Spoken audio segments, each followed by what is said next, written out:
They say you don't overhear things by accident.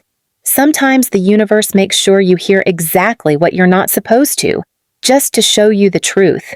That's how I found out that my own daughter, the child I raised through scraped knees, school bullies, college heartbreaks, had been calling me the family curse behind my back. I was walking past her open bedroom door, carrying a tray of her favorite peppermint tea. She'd just come back from visiting her father and his new wife, who wore heels to breakfast and smelled like coconut guilt. I heard her on the phone, laughing to someone. I shouldn't have stopped. I shouldn't have listened. "No, but seriously," she giggled. "It's like having her around just sucks the life out of the room. Nothing ever works when she's involved. She's like our family curse." She laughed. Whoever was on the other end laughed too. I stood frozen, the tea tray trembling in my hands. She didn't know I was there. She didn't know her words had burned a hole through my heart. Or maybe she did. Either way, she didn't care. I didn't confront her. I placed the tea on her nightstand as if I hadn't heard a thing and went back to my room. I sat there for a long time. Not crying, not angry, just hollow. A quiet emptiness you can't explain unless your own child has turned you into a punchline. It wasn't the first time she'd acted cruel, but it was the first time I realized the cruelty wasn't unintentional. After her father left me for his Pilates instructor, I held everything together. I raised her alone while working 2 jobs. I missed my own mother's funeral because I couldn't afford the flight and didn't want to leave my daughter unattended. I gave up dating, savings, dreams, all so she could go to art school and live in a pretty apartment with skylights and exposed brick. But apparently, I was the curse. That same week, she posted a video on her social media, a joke reel about toxic parents and their never-ending guilt trips. She made exaggerated faces, mimicked my voice, even used a soundbite of me asking if she'd be home for dinner. The comments were full of laughing emojis and strangers calling me a narcissist. One said, "Girl, just cut her off already." She didn't defend me. She liked it. I didn't say anything then either. Instead, I opened a drawer that hadn't been touched in years, the one with my old accounting files, investment statements, and the login information to all the accounts she didn't know I had. She always thought I was broke. She thought because I wore worn sweaters and couponed groceries that I had nothing. She didn't know I'd bought rental properties slowly over 20 years, one here, one there. Modest ones, but in growing neighborhoods. I never told anyone. I wanted her to have the kind of security I never had. I wanted to surprise her one day, give her keys to her own home, pay off her student loans, be the mother who changed her daughter's life. But that day never came. And now it never would. Instead, I called a lawyer. The same daughter who called me a curse had her name on several joint accounts for future planning. I had made her an authorized user in case anything ever happened to me. Those accounts were closed. The real estate management was transferred to a trust, with a new set of beneficiaries, a scholarship program for single mothers who couldn't finish school, women who'd been left behind, the way I was. She noticed something was different 2 weeks later when her rent bounced. She texted me, "Hey, did you change something with the apartment account?" My payment didn't go through. I didn't reply. A day later, "Mom, my card isn't working. I'm at the pharmacy. What's going on?" Still, I said nothing. And then came the phone call, her voice shaking. "Are you okay? Why is everything frozen? What happened?" I finally answered. "You don't owe the family curse anything, remember?" She was silent. "I'm just making space for more luck in your life, since I was always the one holding you back." Click. She didn't call back. But that was just the beginning. 2 days after I froze the accounts, she showed up at my front door.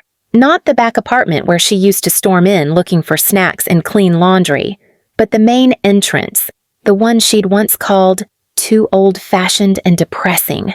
She stood there in her designer sneakers and sunglasses, like a stranger trying to look brave. No knock, no text.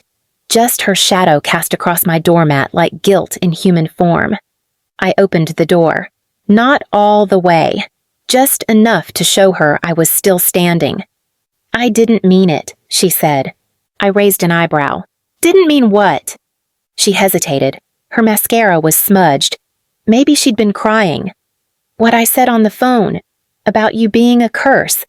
It was just a joke. I tilted my head. Funny, I don't remember laughing. Silence.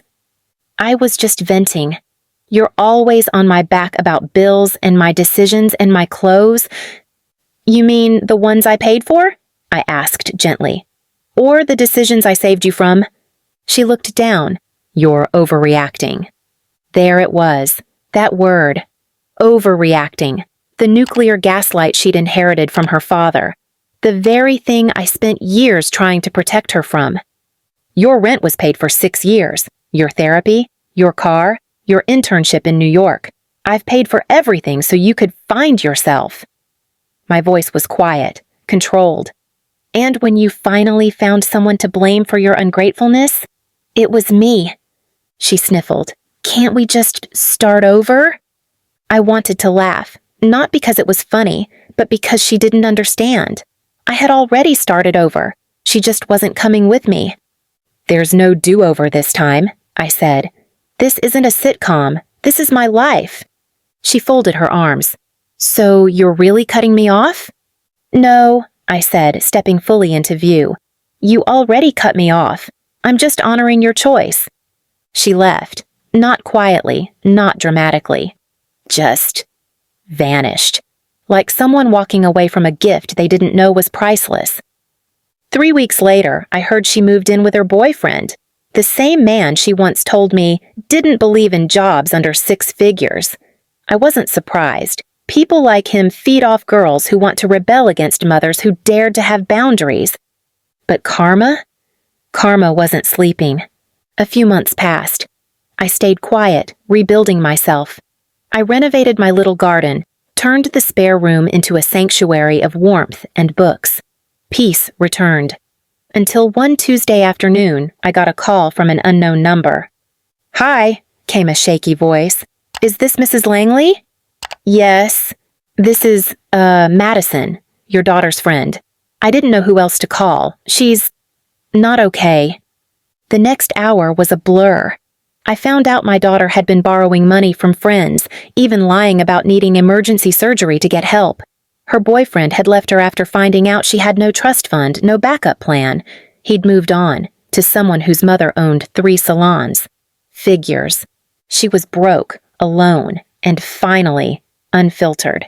Still, I didn't go to her. Instead, I sent her one thing, an envelope. Inside was a single note. The curse isn't me. It's entitlement, and I've lifted it. She didn't respond, but I knew she got it. A week later, my attorney sent her the formal notice. Not of eviction. There was nothing to take back. But the clause I'd added to my will had been activated. Everything I had, my properties, assets, even the royalties from a small book I'd quietly published under a pen name, was now held in a philanthropic trust. She was removed as a beneficiary until she completed 200 verified hours of community service in a low-income shelter. Not just any service. She had to prove she could walk a mile in the shoes of women she once mocked, struggling mothers, the curses of their families. That was the real curse I handed down. Not silence, not revenge, but growth. And that was something money could never buy. 6 months passed. 6 months of silence between us. No texts, no calls, no updates. The last I heard, she had moved into a shared apartment with 4 strangers, working nights as a cashier and sleeping on a second-hand mattress she once would have rolled her eyes at. Part of me grieved, but part of me also exhaled. I wasn't angry anymore. I was done bleeding for people who cut me open.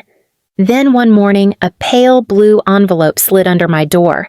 It wasn't dramatic. No fancy wax seal, no emotional letterhead, just a simple sheet of paper folded into quarters. I unfolded it with steady hands. It was a logbook, handwritten in neat, unfamiliar print. Volunteer hours, women's shelter. Every page recorded a day, a task, a reflection. Sorted clothes for single moms, cleaned cribs in nursery, helped an 18-year-old with her job application. Each line included a timestamp, a brief entry, and a signature from a shelter supervisor. There were over 200 hours. At the bottom, a sticky note in my daughter's handwriting.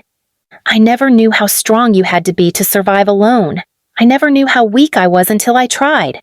I'm sorry for everything. If I still have a chance, I want to come home, not to your house, to your heart. Tears came quietly, not the loud sobs of pain, but the silent drip of old grief finally melting away. The next day, I invited her over. She came wearing the same old hoodie she once mocked. Hair tied up, no makeup, no excuses. "I brought tea," she said. We sat together in the kitchen. She looked around the room like she hadn't seen it in years. "Remember when I used to dance on this floor?" she asked, staring at the tiles. I smiled. "You said it was too slippery." "I used to think everything about this place was wrong," she whispered, "but it wasn't the house that was broken." "No," I said. "It was the mirror you were looking into." She looked down at her cup. "Do you still think I'm that girl?" "I think you're learning," I replied, and that's all I ever asked. Later that week, I met with my lawyer. We updated the trust. She wasn't reinstated as a full heir, not yet, but a clause was added. Upon continued service to the community and financial independence for 1 year, the full rights will return. It wasn't a punishment, it was a roadmap. A year later, she didn't ask for the money. Instead, she brought me a check, small, but hers. "For the groceries," she said. "I don't expect you to need it, I just want to give it." I hugged her, not because she gave me anything, but because she finally understood what it meant to be a woman with strength, not entitlement. She now volunteered twice a week on her own. She worked at a small nonprofit and was studying part-time. She spoke gently, listened deeply, and gave credit where it was due. Not once did she call me a curse again. She introduced me to her new partner, a kind, quiet woman named Lila who worked at the same shelter. At dinner, Lila told me softly, "Your daughter says you taught her what real love looks like." I didn't reply right away. I just looked at the woman who once slammed doors and blamed me for the rain, now laughing softly at my dinner table like a person who finally knew peace. That night, before bed, I walked into the study and opened the drawer where I kept the final copy of my will. At the bottom, under all the papers, I wrote one last note and folded it beside the trust documents. "If they ever call me a curse again, let it be known, I broke the cycle." And with that, the story ended. Not in fire, not in fury, but in forgiveness earned and love finally understood. Please subscribe to our channel and tell us in comments from where are you watching this video.